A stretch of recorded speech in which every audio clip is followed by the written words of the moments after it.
إن الله وملائكته يصلون على النبي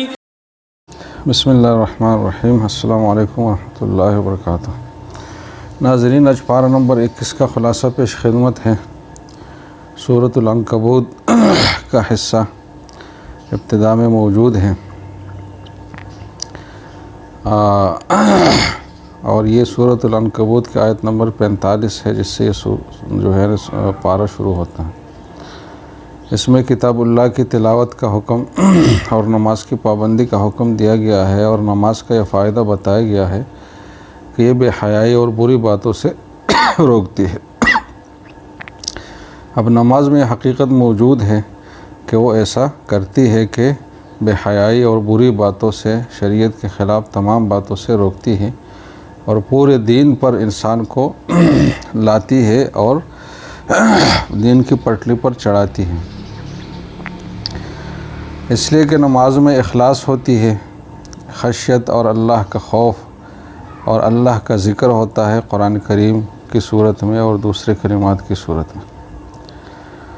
اور قرآن کو اگر لے تو جس کی تلاوت تو نماز میں کی جاتی ہے،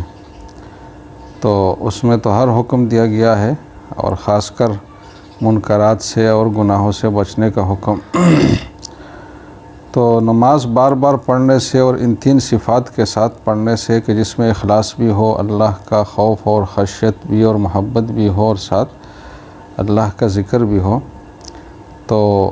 اس سے ضرور انسان میں یہ صفت پیدا ہوتی ہے کہ وہ پورے دین پر عمل کرے اور اللہ کو جو چیزیں ناپسند ہیں اس سے اجتناب کرے۔ اب آج جو ہم نماز بھی پڑھتے ہیں اور جھوٹ بھی بولتے ہیں اور ظلم بھی کرتے ہیں اور یہ ساری چیزیں کرتے ہیں، تو یہ اس بات کی دلیل ہے کہ ہماری نماز کتنی ناقص ہے اور کتنی جو ہے نا وہ کنڈم ہے، جو اس طرح کے اثرات نہیں کرتی۔ تو ان اثرات سے اپنے نماز کو جانچنا چاہیے کہ باقی دین پر کتنی مضبوطی اور کتنی ثابت قدمی اور کتنی استقامت ہے۔ اگر دین پر ہے استقامت تو آپ سمجھے کہ میری نمازیں صحیح ہو رہی ہیں، لیکن اگر مسجد میں چند رکعت پڑھنے کے بعد آپ کے دل میں کوئی بھی اللہ کا خوف، اللہ کی محبت، باقی جو دین ہے اس پر عمل کرنے کا جذبہ یہ نہیں آتا، تو آپ سمجھے کہ میری نماز انتہائی ناقص ہے۔ تو اس صورت میں یہ بات کی گئی ہے کہ ان الصلاۃ تنہی عن الفحشاء والمنکر۔ پھر آگے قرآن کریم کے معجزہ ہونے کا ذکر ہے کہ ایسی کتاب جس کے الفاظ پیش کرنے کی جو مثل ہے، جس کے الفاظ کا مثل ہے، وہ کوئی فصیح و بلیغ آج تک پیش نہیں کر سکا۔ اس طرح قرآن کے جو مضامین ہیں اور جو اس میں علمی اور سائنسی انکشافات ہوئے ہیں، یہ بھی انسانیت کے لیے ایک مستقل معجزہ ہے۔ اور اس حوالے سے اگر دیکھا جائے تو قرآن کا معجز ہونا جتنا عربوں کے سامنے اور زبان کے ماہرین کے سامنے تھا، تو عاجموں کے سامنے بھی قرآن کا معجز ہونا اور اعجازی شان اتنی ہی واضح ہے، اس لیے کہ قرآن کا یہ جو انکشاف کا پہلو ہے اور سائنسی معلوماتی پہلو ہے،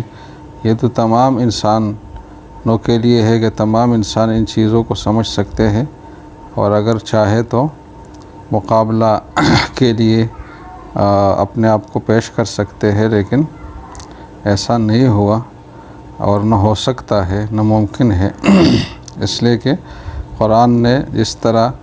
بڑی بڑی چیزوں کی، بڑی بڑی معلومات کی پیشگوئی آج سے 1500 سال پہلے کی ہے، تو انسان ایسا کیسے کر سکتا ہے کہ وہ اس طرح کرے۔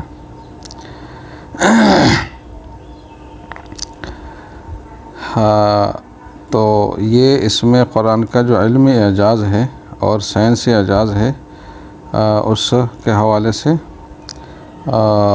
کافی تفصیلات آ چکی ہیں۔ ناظرین، ہم اختصار کرتے ہوئے آگے سورہ روم کی طرف منتقل ہوتے ہیں۔ سورہ روم یہ مکی سورت ہے، اس میں 60 آیات ہے اور 6 رکوع ہیں۔ اور جیسے کہ ابھی عرض کیا کہ قرآن کے جو اعجاز کے وجوہات ہیں اس میں کچھ وجوہات ایسی ہے جو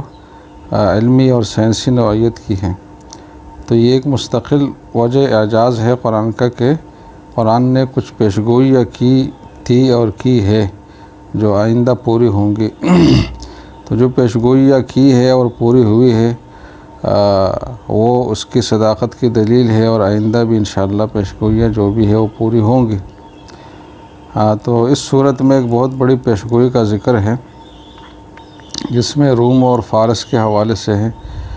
کہ رومی جو خدا پرست تھے لیکن مشرک تھے، خدا کو مانتے تھے لیکن صحیح راستے سے ہٹے ہوئے تھے، پھر بھی اس حوالے سے فارسیوں سے بہتر تھے کہ فارسی تو بالکل ہی منکر تھے خدا کے۔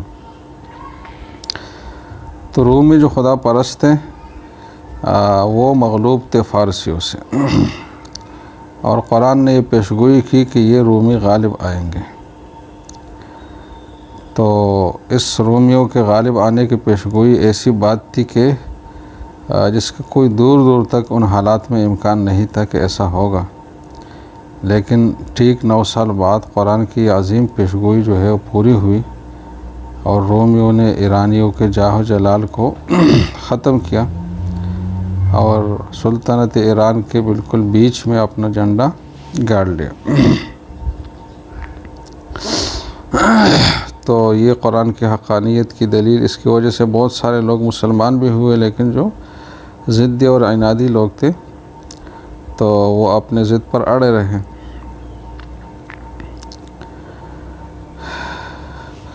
پھر آگے ناظرین اس صورت میں اپنے اللہ تعالیٰ نے اپنے وجود اور عظمت کے دلائل ذکر فرمائے ہیں مختلف قسم کے، کہ اللہ تعالیٰ ہر چیز کو اس کی ضد سے پیدا کرتا ہے، اس کے الٹ سے پیدا کرتا ہے، زندہ کو مردہ سے اور مردہ کو زندہ سے۔ جیسے کہ نطفہ سے انسان ہے، انڈے سے بچہ ہے، بیج سے درخت ہے، اور اس کے برعکس ہے کہ درخت سے بیج ہے، اور پھر اسی مرغی سے انڈا ہے جو بے جان ہے۔ تو یہ اللہ کی قدرت کی دلیل ہے۔ اس طرح میاں بیوی کے آپس میں محبت اللہ تعالیٰ پیدا کرتا ہے، جبکہ وہ شادی سے پہلے کوئی تعارف، کوئی جان پہچان والے نہیں ہوتے، لیکن بعد میں ایسی محبت ان کے درمیان پیدا ہوتی ہے جیسے کہ وہ ایک دوسرے کے جسم کا حصہ ہے۔ اس طرح اللہ تعالیٰ نے انسانوں کی زبانیں اور رنگ مختلف ہونے کو بھی اپنے قدرت کی نشانی بتائی ہے کہ سینکڑوں ہزاروں زبانیں ہیں اور رنگ بھی لوگوں کے مختلف ہیں۔ تو یہ اتنے تنوع جو انسانوں میں ہے کس نے پیدا کی؟ وہ اللہ ہی کی ذات ہے۔ اس طرح رات اور دن کے معجزوں کا ذکر ہے کہ انسانی جسم کی مثال چونکہ ایک مشین کی ہے کہ یہ اگر بہت زیادہ کاموں میں لگے اور وقفہ درمیان میں نہ ہو، سکون نہ ہو، تو یہ مشین خراب ہو جاتی ہے۔ تو اللہ تعالیٰ نے رات اور دن میں نیند کے ذریعے سے انسان کو سکون عطا کیا ہے۔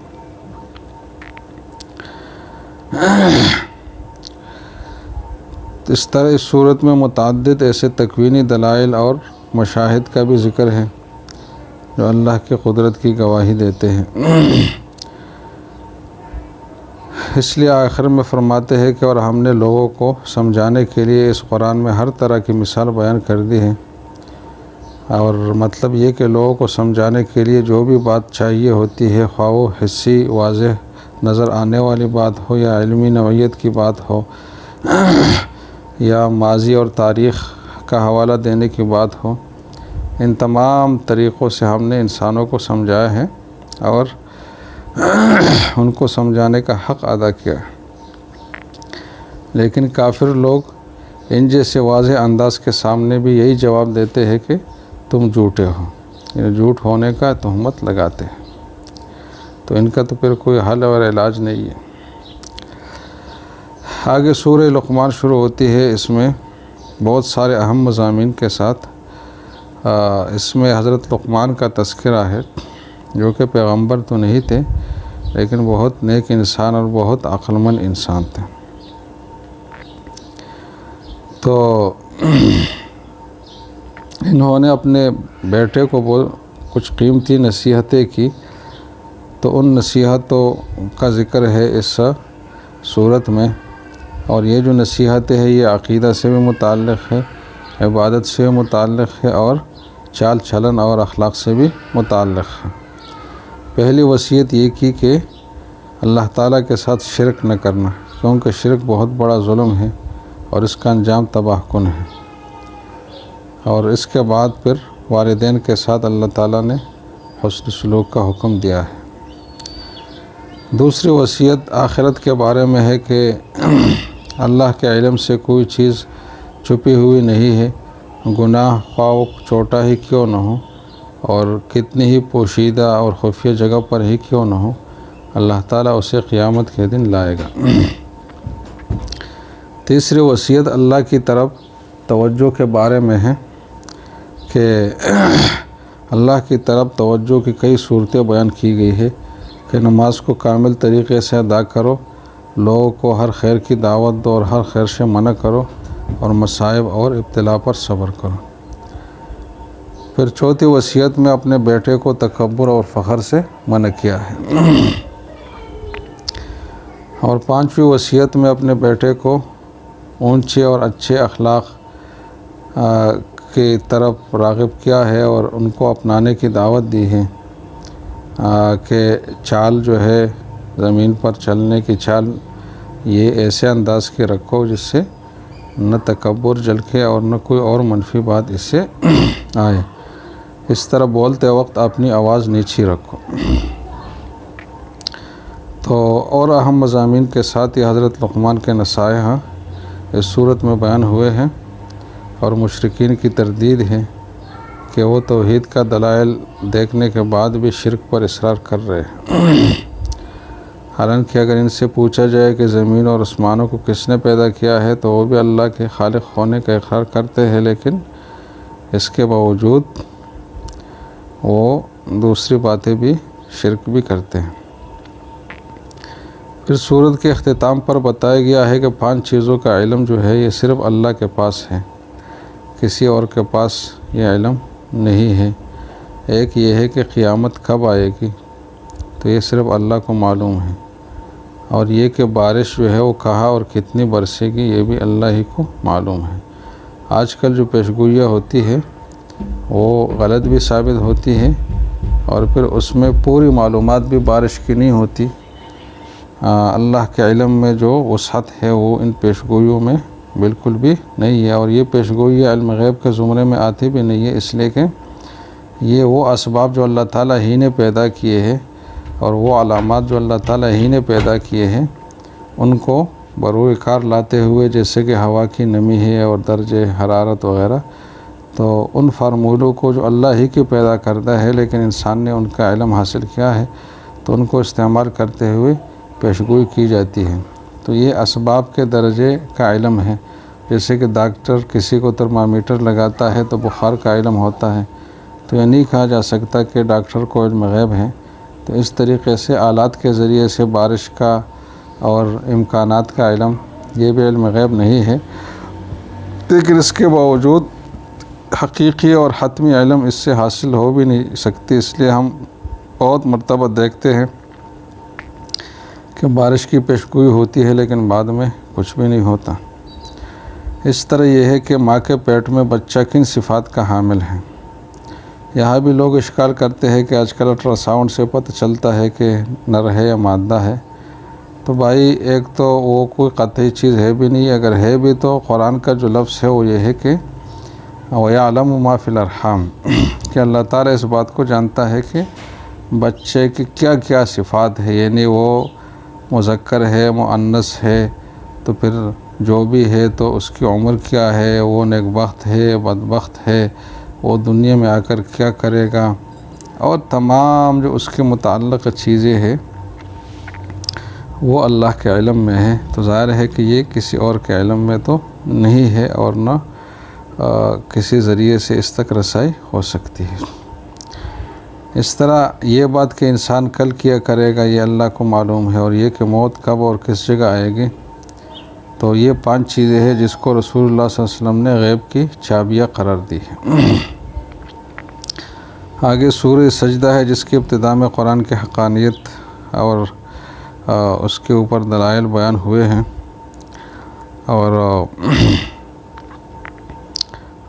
اس کے بعد جو ہے یہ صورت مجرموں اور مومنوں کا حال بتاتی ہے کہ قیامت کے دن مجرم جو ہے وہ سر جھکائے ہوئے کھڑے ہوں گے، ان پر ذلت چھائی ہوئی ہوگی، اور وہ آرزو کریں گے کہ کاش ہمیں دنیا میں لوٹا دیا جائے تو ہم نیک عمل کریں گے۔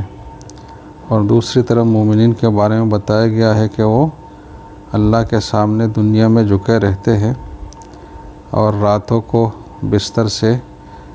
نماز پڑھنے کے لیے علیحدہ رہتے ہیں، اور اللہ کے عذاب سے ڈرتے بھی ہیں اور اللہ کی رحمت کی امید بھی رکھتے ہیں، اور اللہ کے دیے ہوئے اموال کو اللہ کی رضا کے لیے خرچ بھی کرتے ہیں۔ تو ان کے لیے فرمایا گیا، جس کا ترجمہ یہ ہے کہ فلا تعلم نفس ما اخفی لهم من قرۃ اعین، کہ کوئی متنفس نہیں جانتا کہ ان کے لیے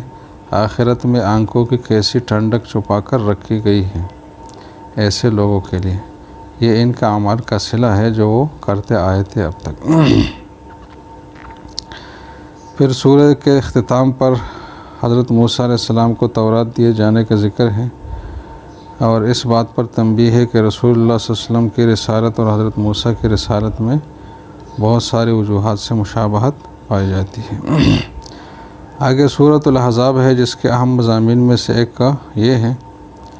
کہ پہلی جو 2 آیتیں ہیں ان میں رسول اللہ صلی اللہ علیہ وسلم کے واسطے سے نبی کو جو ہے امت کو ایسے 4 امور کا حکم دیا گیا ہے جو کہ فلاح اور سعادت کی بنیادی اسباب ہیں۔ ایک یہ ہے کہ اللہ سے ڈرتے رہے ہمیشہ، دوسرا یہ ہے کہ کافر اور منافقوں کی اتباع بالکل بھی نہ کرے، ان کے پیچھے بالکل بھی نہ چلے، اور تیسرا یہ ہے کہ وحی الہی کی اتباع کرتے رہیں، اور چوتھا یہ ہے کہ اللہ پر اعتماد اور بھروسہ ہمیشہ ملحوظ رکھیں۔ اس صورت میں رسول اللہ کو خطاب کرتے ہوئے اللہ تعالیٰ نے یہ ایھا النبی پکارا ہے۔ کسی جگہ بھی قرآن میں یا محمد نہیں پکارا گیا، یہ حضور کی عظمت اور احترام شان کے لیے،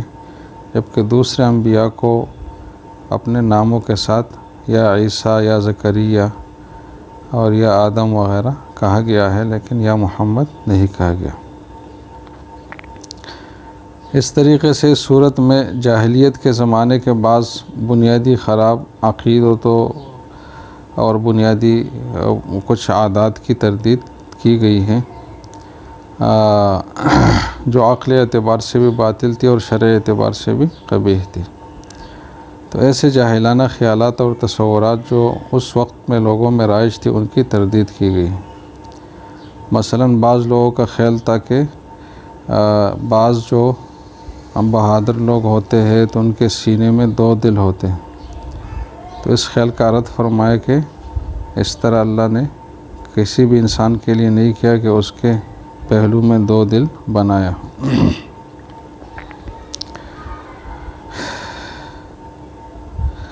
اس طرح بعض لوگوں کا یہ خیال تھا کہ جو آدمی اپنی بیوی کو زہار کے الفاظ کہے، یعنی انت علی کظہر امی، کہ تم میرے اوپر ایسے ہو جیسے میری ماں کے پشت، تو ان الفاظ سے اس کی بیوی ہمیشہ کے لیے حرام ہو جاتی ہے۔ تو قرآن نے بتایا کہ ایسا نہیں ہے، بلکہ کفارہ ہے اس کا، اور کفارہ دینے سے بیوی حلال ہو جائے گی۔ اس طرح اسلام سے پہلے متبنہ یعنی منہ بولے بیٹے کا حکم جو ہے وہ حقیقی بیٹے کی طرح ہوا کرتا تھا، کہ جیسے کہ حقیقی بیٹا تمام چیزوں میں والد کا نائب ہوتا ہے اور اس کے میراث میں حقدار بھی ہوتا ہے، تو منہ بولا بیٹا بھی اسی طرح ہوگا۔ تو قرآن نے اس غلط تصور کی تردید کی، اور اسی تناظر میں یہ اعلان کیا کہ رسول اللہ صلی اللہ علیہ وسلم اپنی پوری امت کے لیے والد کی طرح ہے، اور آپ کے ازواج مطہرات پوری امت کے لیے مائیں ہے۔ تو ان کا ادب اور احترام اپنے ماؤں کی طرح واجب ہے تمام کے تمام کا۔ اس کے بعد 19 آیات میں غزوہ احزاب اور غزوہ بنی قریظہ کی تفصیل ہے۔ غزوہ احزاب کو غزوہ خندق بھی کہتے ہیں کیونکہ اس میں حضرت سلمان فارسی کے مشورے سے مدینہ کے شمال مغرب میں جہاں سے دشمن حملہ آور ہو رہا تھا تو وہاں خندق کھودی گئی تھی کافی لمبی چوڑی۔ اس غزوہ خندق میں یہودیوں کا بنیادی کردار تھا کہ بنو نذیر کے جو یہودہ تھے اور بنی قریظہ کے جو یہودی تھے انہوں نے بظاہر تو مسلمانوں کے ساتھ صلح کا معاہدہ کیا تھا اور یہ کہ ہم آپ کے دشمنوں کے ساتھ تعاون نہیں کریں گے، لیکن اس معاہدے کی انہوں نے کھلا خلاف ورزیاں کی تھی اور اس موقع پر تو بالکل واضح طور پر کی اور جو مشرکین کے سردار تھے ان کے ساتھ تعاون کیا، جبکہ مسلمانوں کی تعداد 3000 تھی اور ان کے مقابلے میں لشکر جو ہے وہ کئی گنا زیادہ جمع ہوا ان یہود کی کوششوں سے۔ لیکن اللہ کا کرنا یہ ہوا کہ ایک تو ان مختلف لشکروں میں جو مختلف عناصر تھے تو ان کا آپس میں اختلاف پیش آیا کہ جو غطفانی لشکر تھے اور جو قریشی لشکر تھے وہ آپس میں جو ہے نا وہ ان کا اختلاف آ گیا اور ان کے درمیان پھوٹ پڑ گئی، اور یہ ایک صاحب تھے نعیم بن مسعود غطفانی، یہ ان کی کوششوں سے ہوا۔ دوسری طرف ایک قدرتی آفت بھی آئی کہ طوفانی آندھی آ گئی جس کی زد میں کفار کے خیمے آ گئے اور سب اکڑ گئے اور جانور جو ہے وہ بدک گئے، اور ان دونوں چیزوں کے کہ آپس کا اختلاف ان کے آ گیا اور دوسری طرف سے تیز ہوائیں آئی تو ان کے عزائم پست ہو گئی اور کفار جو ہے وہ پھر بھاگ گئے۔ پھر جب یہ کفار باہر سے جو آئے ہوئے تھے یہ بھاگے تو مسلمانوں نے پھر بنی قریظہ جو یہودی تھے ان کا محاصرہ کیا اور ان کی عہد شکنی اور وعدہ توڑنے اور معاہدہ توڑنے کی عبرتناک سزا ان کو دی۔ تو ان دونوں غزوات کا، جس میں غزوہ بنی قریظہ بھی اب کہہ سکتے ہیں اور غزوہ احزاب جو دوسرا تھا، ان دونوں کی حال اور منظر کشی کی گئی ہے اور مسلمانوں کو بشارت دی گئی ہے کہ عن قریب انہیں مزید فتوحات بھی حاصل ہوں گی۔ چنانچہ اس کے بعد مسلمانوں نے فارس اور روم اور 20 ملک اور سینکڑوں شہر جو ہے وہ فتح کیے۔ تو اللہ تعالیٰ کی وہ پیشگوئی بھی پوری ہو گئی کہ اپنے آخری رسول کو اس لیے بھیجا ہے کہ دین اسلام کو تمام ادیان پر غالب کریں۔ تو یہ غلبہ اسلام کو نصیب ہوا اور آئندہ بھی امید اللہ کی ذات سے یہ ہے کہ نصیب ہوگا، اس لیے کہ مسلمان اگرچہ کمزور ہے لیکن اسلام اور قرآن خود بہت مضبوط ہے اور اس میں صلاحیت ہے کہ پورے عالم کو فتح کرے